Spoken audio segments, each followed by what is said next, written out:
Viyana'yı gerçekten tanıdığınızı mı düşünüyorsunuz? Bugün sizi turistlerin büyük çoğunluğunun hiç görmediği 10 farklı noktaya götüreceğim. Bazıları yıllardır burada yaşayanların bile bilmediği yerler. Hazırsanız Viyana'nın bilinmeyen yüzünü birlikte keşfetmeye çıkalım. İlk durağımız Wotruba Kilisesi. Wotruba Kilisesi 152 bloktan oluşan bir kilise. Bunu yapan heykeltıraş Fritz Wotruba. Buranın mimarı da Fritz Gerhard Meyer. Kilisenin başlangıç tarihi Ağustos 1974 olup bitiş tarihi de Ekim 1976'dır dostlar. Duvarlarında hiçbir şey yok. Sadece karşı duvarda haç var. Dediğim gibi dostlar, ben bu kadar sade, içinde hiçbir şeyin olmadığı bir kilise ilk defa görüyorum. Sadece beton blokları bu şekil bırakmışlar. Sadece beton blok olarak yapmışlar yani. Herhangi bir şekilde boyaydı, figürdü. İşte dini simge bir tane var. O da şurada. Hz. İsa'nın figürü ve çarmıha gerilmiş hali. Görmüş olduğunuz gibi içerisi çok sade. Bakın. Vallahi çekimi çok zor oluyor ama şöyle göstereyim size.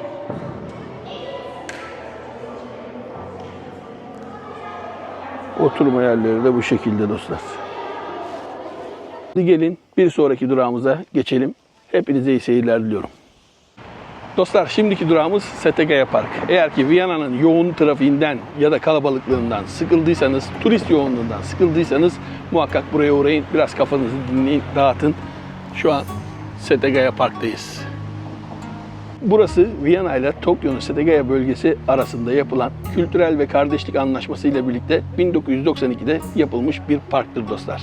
Ünlü Japon peyzaj mimarı Ken Nakajima tarafından tasarlanmış dostlar. Burada gördüğünüz gibi koyu balıkları var. Küçük bir gölet yapılmış. Karşıda Japon köprüsü var tahtadan. Taştan böyle fenerler var, heykeller var.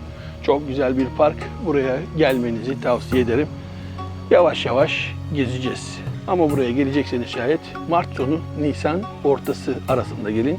Çünkü buradaki sakura ağaçlarının çiçekleri açıyor. Ya da sonbaharda gelirseniz böyle ağaçların, akça ağaçların kırmızı ve turuncu tonlarını yakalayabilirsiniz. Zaten fotoğraf sanatıyla uğraşan sanatçılar o dönemlerde buraya gelip burayı ziyaret ediyor ve fotoğraflıyor. Vallahi güzel bir yer.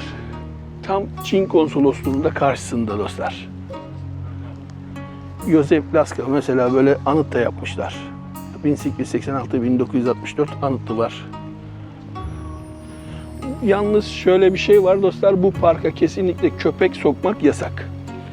Hani belki de Viyana'da tek park böyle köpek sokulmayan, haberiniz olsun. Eğer ki evcil hayvanınız varsa yanınızda, köpeğiniz, bu parka sokamıyorsunuz. Bu park yaklaşık 4700 metrekare büyüklüğe sahip. Mesela şöyle taştan yapıtlar var. Bunlar taş. Beton değil dostlar. Oyularak yapılmış. Çok güzel taşlar.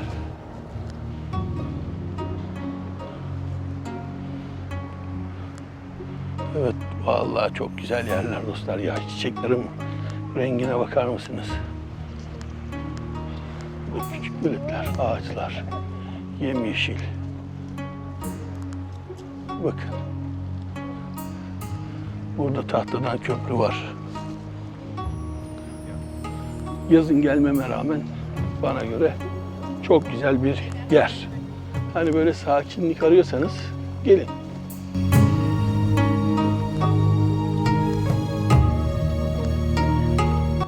Dostlar, Setagaya Park bu kadardı. Bir dahaki durakta görüşürüz. Dostlar, bir sonraki durağımıza yani Gazometa'ya geldik. Gazometa neresi, nerede hepsini tek tek anlatacağım. Bakın buradaki vanayı görüyor musunuz? Bu devasa vana Gazometa'dan çıkan gaz vanası. Gazometa dediğim yer eskiden Viyana'nın gaz ihtiyacını sağlayan gaz depolarıdır. Şu şekil olan toplamda 3 kuleden oluşuyor dostlar. Eskiden gaz deposu olan yerler şu an yerleşim alanı olarak kullanılıyor. Hatta içinde bir adet konser salonu var. Alışveriş merkezi var, restoranlar var. Artık orada bir yaşam var. Tabii gazometreden daha önce ben bir ev bakmıştım. Emlakçının uyarısıyla almaktan vazgeçtik. Çünkü burada çoğunlukla üniversiteli gençler yaşıyor, kiralık. O da bize demişti ki burası çok gürültülü bir yer oluyor. Hele hele hafta sonları partiden durulmuyor. Yaklaşık %90 üniversite öğrencisi kirada oturuyor. Size tavsiye etmem. Sağ olsun dedik, dürüstlüğünden dolayı teşekkür ettik. Biz de satın almaktan vazgeçtik. Şimdi içerisini de birazcık göstermeye çalışayım size. Ondan sonra bir diğer durağımız Central Freedof'a geçeceğiz. Burası da alışveriş merkezi. Burada yeme içme, restoran, ne bileyim, kılık, kıyafet, market, her şey var. Küçük bir yer, diğer alışveriş merkezlerine göre çok küçük ama yine de buranın ihtiyaçlarını karşılayabilecek kapasitede.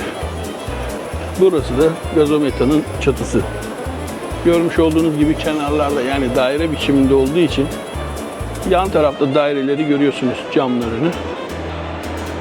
Burayı da görmeden geçmeyin derim. Viyana'nın gizli kalmış yerlerini de size göstermeye çalışıyorum.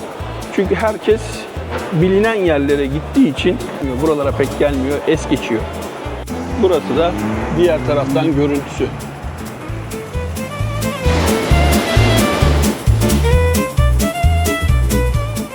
Bilmiyorum ilginizi çeker mi? Ama bana hep böyle binalar değişik gelmiştir. Ben severim. Biz hep tanınmış yerlere gidiyoruz. Arka bölümdeki mekanları görmeyi es geçiyoruz. Onun için benim de size tavsiyem böyle değişik yerlere de gelip görün derim. Bakın konser salonu olan yerde burası. Burası da buranın konser salonu. Karşıda büyük bir sinema yeri var ama o işte gazometreye bağlı değil. Sadece mekan olarak yan tarafında büyük bir sinema var. Bakın bir diğer binası da burada. Buralar eskiden hep gaz deposuymuş dostlar. Şimdi yaşam alanı. Burada da var, görüyor musunuz, basın saati. Neyse. Sözü fazla uzatmadan bir sonraki durağımıza geçelim. Dostlar, bir sonraki durağımız olan Central Freedof'a hoş geldiniz. Burayı da size kısaca tanıtacağım, kısaca göstereceğim. Ama eğer ki buranın uzun videosunu izlemek isterseniz, ilginizi çekerse, daha önce çekip yayınlamıştım. Şuralara bir yere bırakırım. Eğer ilginizi çekerse dediğim gibi açar seyredersiniz. Burası Viyana'nın, belki de Avrupa'nın en büyük mezarlıklarından bir tanesi. Burası aslında mezarlık bile değil diyebilirim size. Burası bir müze ya, açık müze.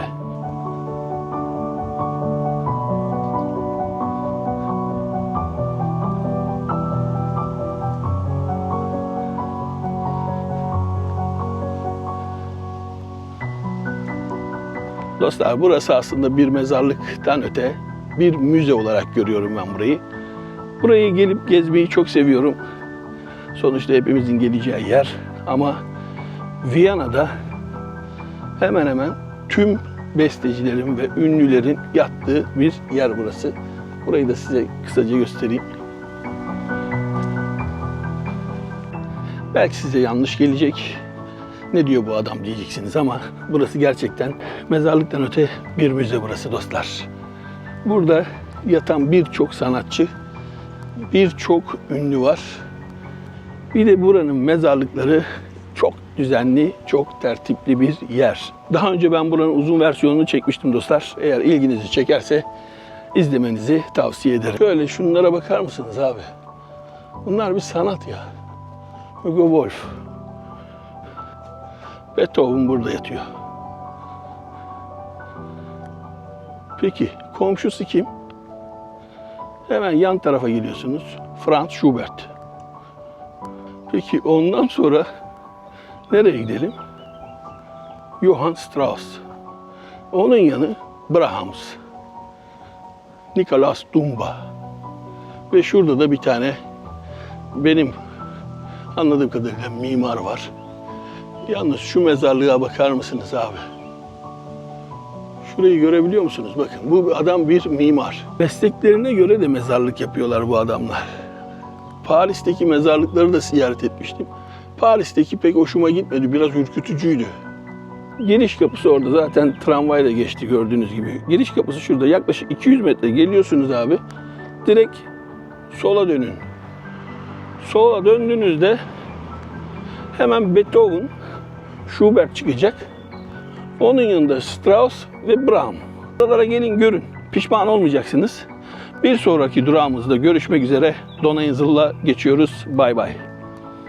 Şimdiki durağımızda Donauinsel. Görmüş olduğunuz gibi havanın da ısınmasıyla insanlar kendini Tuna kenarına attı. Burada yüzenler, işte güneşlenenler ve harika bir su. Aslında Donauinsel doğal olarak oluşan bir şey değil benim bildiğim kadarıyla. Viyana'daki su taşkınlarını önleme amaçlı Tuna'ya birkaç kol atıyorlar. Ortada da Tuna Adası ortaya çıkmış oluyor. Ya burada 1, 2, 3 kol olması gerekiyor. Bir de birinci bölgede birkaç Tuna kanalı yani kanal olarak geçiyor. Taşkınları önleme amaçlı böyle kol kol kanal açmışlar. Vermiş olduğum burası orta kısım. Bir sonraki kısımda hemen şurada. İki Tuna arasında kalan kısma da Donauinsel demişler. Ben burayı çok seviyorum ya. Manzarası falan çok hoşuma gidiyor. Bir de sakinleştiriyor. Ne yalan söyleyeyim. Gerçi deniz kıyısı olsun, su kenarı olsun beni her zaman sakinleştirmiştir. Size de tavsiyem gelin stresinizi atın. Şimdi meşhur 22'nin köprüsünden, Boğaz Köprüsü'nden geçelim karşıya. Ondan sonra da bir sonraki durağımıza geçelim. Ama yürüyüş olarak bu yolu çok güzel. Biz yani ailemle biz genelde bir 10 kilometrelik parkur yapıyoruz. Buradan başlıyoruz. Sonra ileriden köprüden geçip karşıdan tekrar buraya geliyoruz. Buradan Kopa Beach'e geçeceğiz. Karşıda Kopa Beach var. Ondan sonra da şöyle Fenerbahçe. Güzel yerler ya. Dostlar, videomu kapanış yapacağım yerde tam şu karşısı gün batımını oradan yapacağım. Gün batımını bekleyeceğim. Benim son yerim orası. Orası neresi? Cobenzl. Kahlenberg, Cobenzl. Oralar çok güzel yer. Viyana'yı 360 derece neredeyse görebileceğiniz bir mekan. Panoramik anlamda en güzel yeridir. Viyana'yı seyredebileceğiniz. Neyse dostlar, bir dahaki durakta görüşmek üzere. Şimdiki durağımız Otto Wagner Kilisesi dostlar. Burayı göstermeye çalışacağım size. Buraya da muhakkak gelin. Biraz uzak ama sıkıntı yok. Ulaşım çok kolay. Burası 14. bölgede bulunuyor. Penzing'de. Hastanenin içinde. 1904-1907 yılları arasında dönemin en ünlü mimarlarından Otto Wagner tarafından tasarlanmış bu kilise. O dönem hastaların ihtiyacı doğrultusunda yapılan bir kilise hastalar için. Bu da Avrupa'da bir ilk gibi bir şey yani. Dikkat çekici özelliği ise uzaktan görünebilen altın kaplamalı büyük kubbesidir. Dış cephesi beyaz mermer plakalarla kaplıdır. İç mekan oldukça aydınlık ve sadedir. Renkli vitraylar, mozaikler ünlü sanatçı Koloman Moser tarafından yapılmıştır. Kilisedeki oturma düzeni, kapılar ve diğer ayrıntılar hastaların güvenliği düşünülerek özel planlanmış dostlar. Kilise günümüzde Viyana Müzesi tarafından işletiliyor dostlar. Ve belirli dönemlerde açılıyor sadece. Yani bu da Mayıs ayından Eylül'ün sonuna kadar. Salı, cumartesi 10-17, pazar günleri 11-17 arası açık. Giriş ücretli. Yalnız 19 yaş altı ücretsiz ve her yeni ayın ilk pazar günü bütün ziyaretçilere ücretsizdir dostlar. Bu kilise Avrupa'nın ilk modern kiliselerinden bir tanesi sayılıyormuş dostlar. Tabii ki bir de şu var, hastalar için tasarlanan da ilk kiliselerden bir tanesi.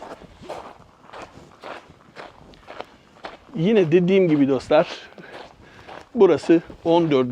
bölgede Penzing'de bulunuyor. Baumgartner Höhe, yani Baumgartner tepesinde oluyor. Zaten hastanenin adı da, eski adı Baumgartner'ydı. Şimdi Penzing Klinik mi ne yapmışlar, ismini değiştirmişler.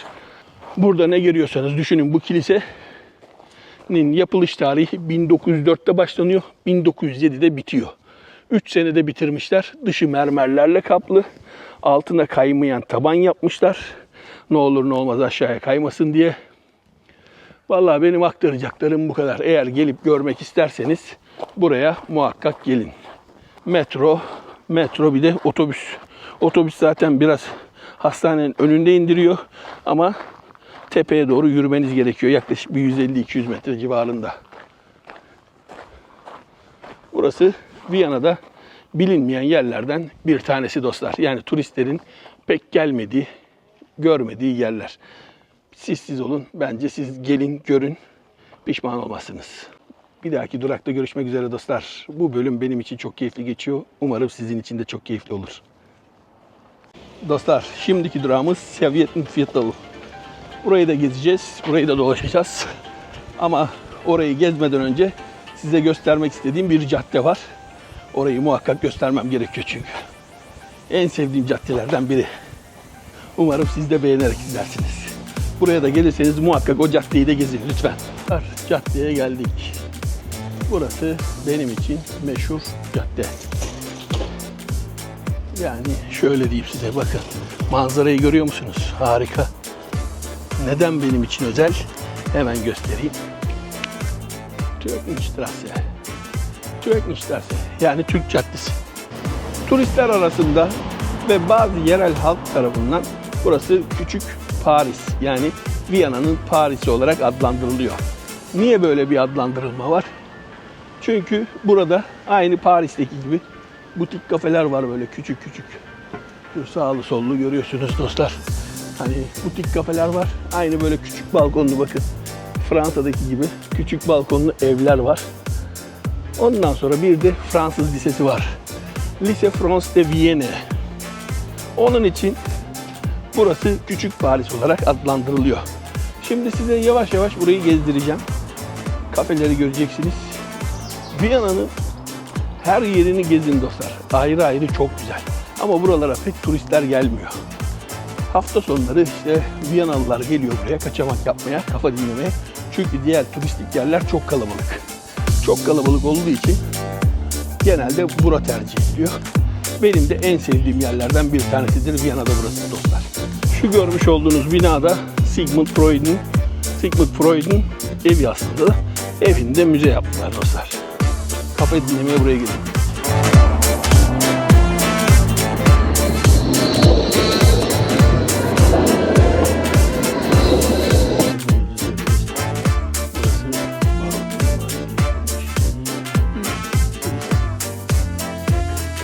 Size harbiden Paris. Aynı Paris gibi polis sirenleri çalmaya başladı.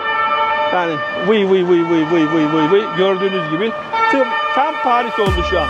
Tam Paris oldu. Yemin ediyorum tam Paris oldu. Bir dahaki durağımızda görüşmek üzere dostlar.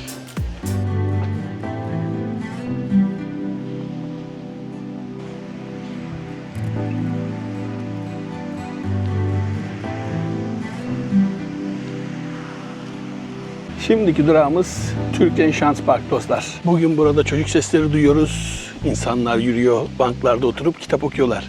Ama yaklaşık 340 yıl önce burada büyük bir savaş vardı. Tam da bu parkta Osmanlı İmparatorluğu askerleri konuşlanmış 2. Viyana kuşatmasına hazırlardı. Bu parkın adı Türkenschanzpark. Yani Türk Siperi anlamına da geliyor. Ama tarihçiler ikiye bölünmüş durumda. 2. Viyana kuşatmasından önceki haritalarda da Türkenschanzpark olarak adı geçiyormuş dostlar buranın. Onun için kimisi diyor Osmanlı İmparatorluğu askerleri burada konuşlandığı için, siper aldığı için Türkenschanzpark, yani Türkenschanz Türk Siperi parkı anlamına geliyor. Kimisi de diyor ki bu parkın adı kuşatmadan önce de Türkenschanzpark adıyla anılıyordu diyor. İki harita var. Osmanlı, yani 2. Viyana kuşatmasından sonraki haritalar, 2. Viyana kuşatmasından önceki haritalar. Osmanlı İmparatorluğu burada konuşlandığı için Türkenschanzpark deniyor sanıyordum. Tarihçiler ikisi ikilemde kalmışlar yani. İkilemde kaldıkları için hani hangisi doğru ona karar veremiyorlar. Daha önceki adı da Türkenschanzpark'mış çünkü. Onun için olsun, buraya geldiğinizde ama burayı gene muhakkak gelin görün. Burayı güzel bir park. Ya Türkenschanzpark sonuçta Türk Süperi Parkı adı altında geçen güzel, büyüleyici bir park. Geldiğinizde Viyana'nın tam anlamıyla tadını çıkartmak istiyorsanız bu tarz yerlere de gelip gezin. Çocuk parkı, oyun sahası, futbol sahası, voleybol sahası da yapılmış. Yani size tavsiyem odur ki dostlar, buraları da es geçmeyin. Bir sonraki durağımızda Karl Marx Hof olacak. Orada görüşürüz. Sıradaki durağımız Karl Marx Hof. Karl Marx Hof nedir? Karl Marx Hof, Viyana'nın 19. bölgesi, Döblink'te Heiligenstadt semtinde yer alan büyük bir Gemeindebau'dur. Yani belediye evidir dostlar. Yeni belediye tarafından inşa edilmiş bir sosyal konut kompleksi. Burada genelde zaten Gemeindebau'nuklar oluyor. Yani belediye evleri oluyor. Büyük bir çoğunluk belediye evleridir. Bunlar işçilere veriliyor. 1927-1930 yılları arasında mimar Karl Ehn tarafından tasarlanmış olup inşa edilmiştir. Karl Ehn, ünlü imar Otto Wagna'nın öğrencilerinden biriymiş dostlar. Neden yapılmış? Birinci Dünya Savaşı'nın ardından Viyana'da büyük bir konut sıkıntısı yaşanıyormuş. O dönemde şehir yönetimi Kızıl Viyana Roteswing olarak bilinen sosyal konut programını başlatmış. Ama amaç işçi ailelerine sağlıklı, aydınlık ve uygun fiyatlı evler sunmakmış. Karl Marx Hof bu projenin en sembolik yapılarından biri olmuş dostlar.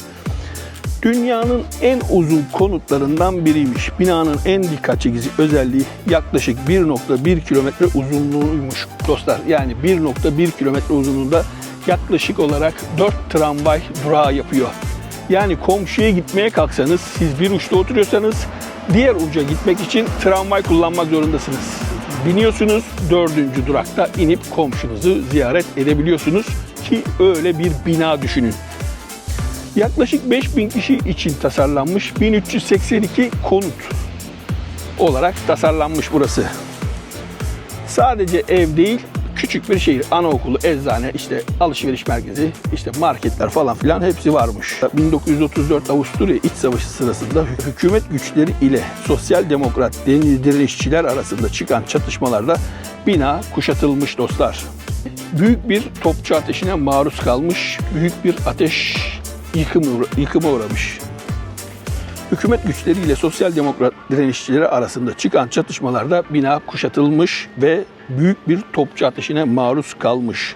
Bugün gördüğünüz bu sakin avlular, bahçeler o dönemde büyük ateşler içinde yanmış.